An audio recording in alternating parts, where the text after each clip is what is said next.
What's up, family? Welcome back. Today we are in Genesis chapter 6, and the title of that text is Man's Wickedness, the Promise of a Covenant, starting in verse 1. And it came to pass, when men began to multiply on the face of the earth, and daughters were born unto them, that the sons of God saw the daughters of men, that they were fair, and they took them wives of all which they chose. Verse 2. Using language that parallels the sequence leading to humanity's first sin in the garden in chapter 3, verse 6. The sons of God first saw something that they thought was good and then took what they desired. Controversy in Judges chapter 14, verse 1 through 2 surrounds the phrase the sons of God. Three different basic positions have been staked out regarding the identity of these sons. They have been understood as heavenly beings, an ancient Jewish position still accepted by many today as kings or men of high social status, and as men from the godly family line of Seth. Favoring their identity as heavenly beings like angels is the fact that elsewhere in the Old Testament, the phrase sons of God refers only to heavenly creatures in Job chapter 1, verse 6, and that the New Testament refers to fallen angels in 2 Peter 2, verse 4. Those who accept this view hold that the sin that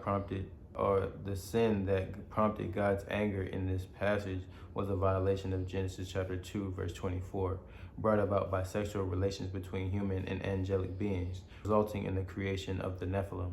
But this view has its difficulties. For instance, Jesus indicated that angels do not marry in Matthew chapter 22, verse 30, and Paul used the phrase sons of God to refer to godly people, not angels, in Galatians chapter 3, verse 26. The view that the sons of God are kings or aristocrats is supported by the fact that Elohim, the common Hebrew word for God, is sometimes applied to persons who have great social power in Psalms 82, 6 through 7.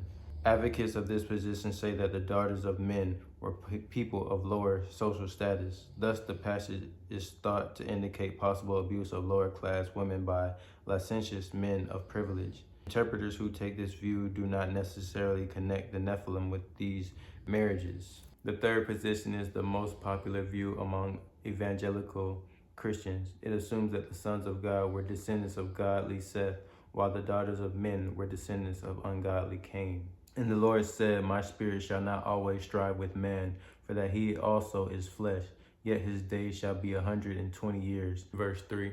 The meaning of this verse is one of the most disputed in the Bible. Is it about God shortening humanity's lifespan, or about God setting a time for the universal flood? There is no general agreement as to its meaning, so the various Bible translations reflect translators' differing viewpoints. According, disagreement exists among translators regarding the reference to spirit. Some understand the Hebrew word to refer to the animating force present in living beings, thus rendering it spirit, while many others understand it to refer to the Holy Spirit.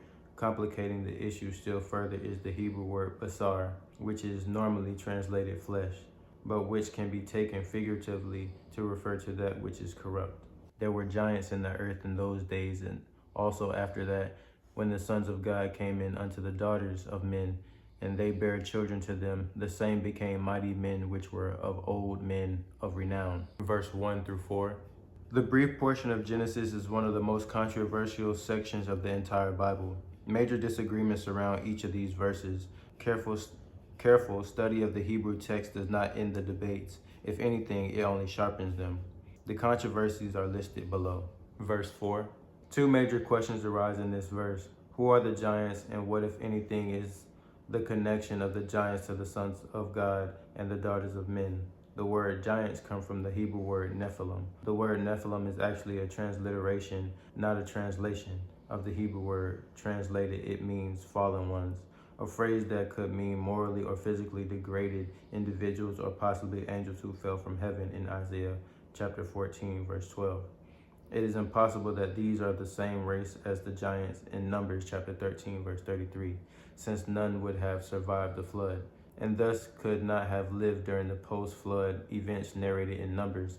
Plus, the Nephilim are never mentioned as one of the groups to be wiped out by the Israelites when they entered Canaan. Their mention in Numbers chapter 13 probably came from the lips of a fear-crazed spy who misinterpreted what he had seen in Canaan. Were these giants products of the marriages between the sons of God and the daughters of mankind, possibly, but in the Hebrew text there is no explicit connection between them. And God saw that the wickedness of man was great in the earth, and that every imagination of the thoughts of his heart was only evil continually. Verse 5. God, who alone can observe both people's outward actions in Job 34, verse 21, and their thoughts in 1 Samuel 16, verse 7, saw what was visible, that man's wickedness was widespread, and what was invisible, that every imagination of the thoughts of his heart was only evil continually. The word translated heart reflects the ancient conception that this organ was the seat of the intellect, emotion, and will. And it repented the Lord that he had made man on the earth, and it grieved him at his heart. And the Lord said, I will destroy man, whom I have created from the face of the earth, both man and beast, and the creeping thing, and the fowls of the air, for it repenteth me that I have made them. Verse 6. For the first time in the Bible, the Lord regretted something that he had made. However, his regret did not stem from something he had done wrong, but rather for what humanity was doing wrong. But Noah found grace in the eyes of the Lord. Verse 8. This contrast to the rest of humanity anticipates Noah's contrasting destiny. The word grace means undeserved blessing given by a powerful being to one who is less powerful. These are the generations of Noah. Noah was just a man and imperfect in his generations. And Noah walked with God, and Noah begat 3 sons, Shem, Ham, and Japheth. Verse 9 through 10. The generations of Noah is the third of 11 Hebrew Toledeths sections in Genesis. The earth also was corrupt before God, and the earth was filled with violence. And God looked upon the earth, and behold, it was corrupt, for all flesh had corrupted his way upon the earth. And God said unto Noah, the end of all flesh is come before me, for the earth is filled with violence through them, and behold, I will destroy them with the earth. Verse 11 through 12.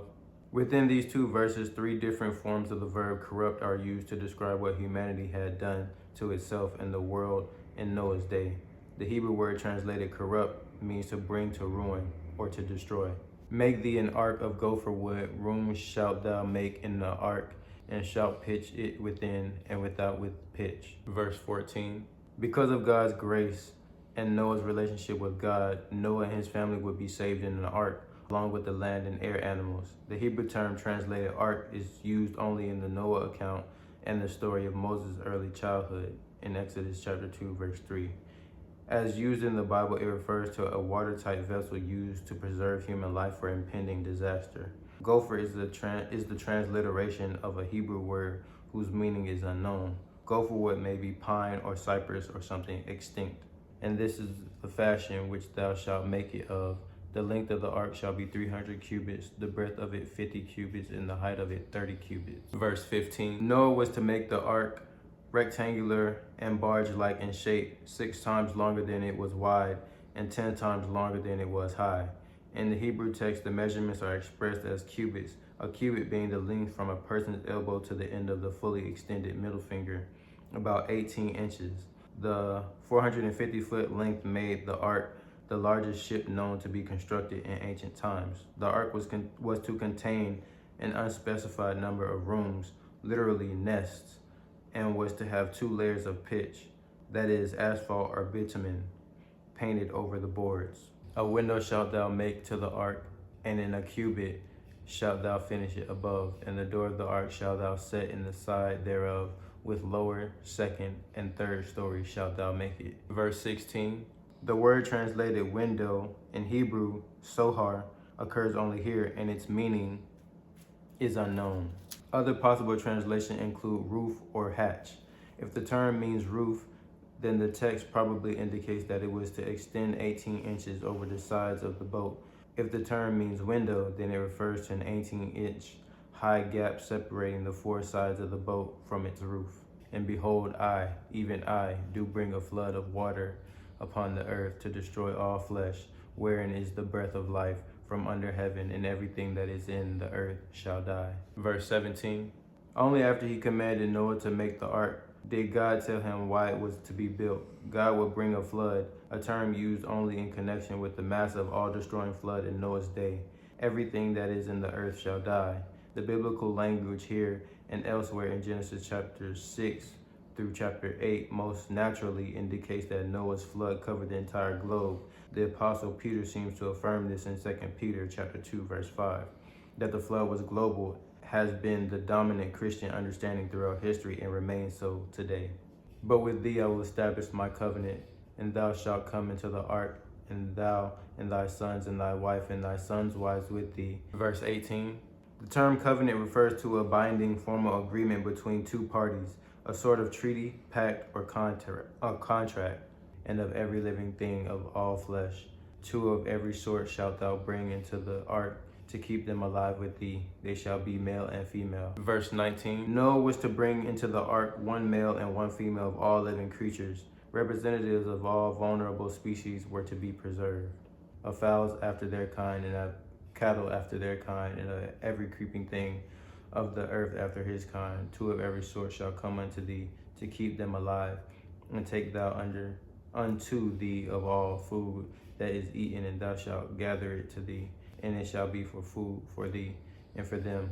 Thus did Noah, according to all that God commanded him, so did he. Verse 22. An undetermined amount of time had passed between this verse and the previous verses in this chapter. Certainly the construction of the ark would have been a lengthy endeavor.